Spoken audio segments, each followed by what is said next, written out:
Comment les entreprises renforcent leur pouvoir du marché? Mais c'est quoi le pouvoir du marché? Le pouvoir du marché, c'est quand une entreprise cherche à prendre toutes les parts du marché. Elle veut éliminer la concurrence pour pouvoir augmenter ou baisser les prix. On appelle ça le price maker. Mais au final, comment les entreprises font pour avoir le pouvoir du marché? C'est pas compliqué.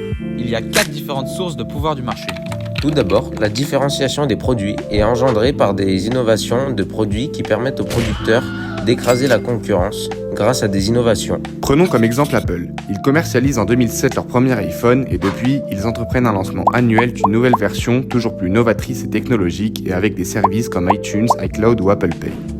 La différenciation des produits ne se fait pas uniquement par l'innovation, mais par la différenciation des prix. Par exemple, l'aviation, où chaque compagnie a segmenté le marché.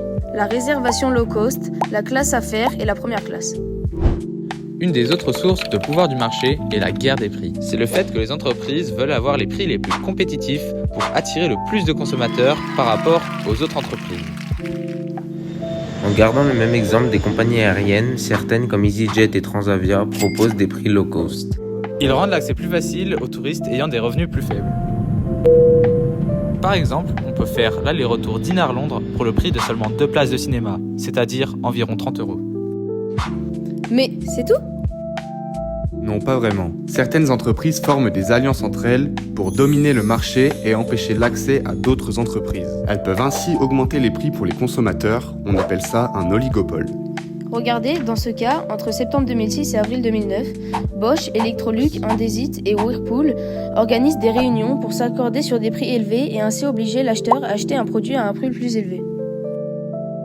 Sauf qu'en France, il existe la Direction générale de la concurrence qui a alerté la répression des fraudes qui ont sanctionné après une enquête de 4 ans à un montant de 189 millions d'euros. Et en parlant d'entreprises qui n'ont pas de libre accès au marché, parlons maintenant de la 4e source du pouvoir du marché, les barrières d'entrée réglementaires.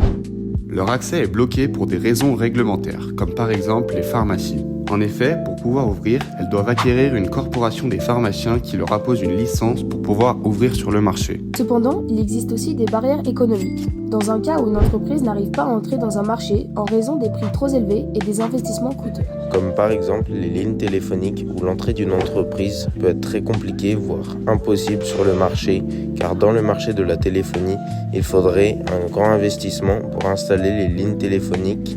En bref, le pouvoir du marché se résume en 4 mots-clés. La différenciation des produits, la guerre des prix, les ententes, les cartels, et enfin les barrières à l'entrée. Ce sont donc ces 4 sources qui renforcent le pouvoir du marché des entreprises. Alors, t'as tout compris ?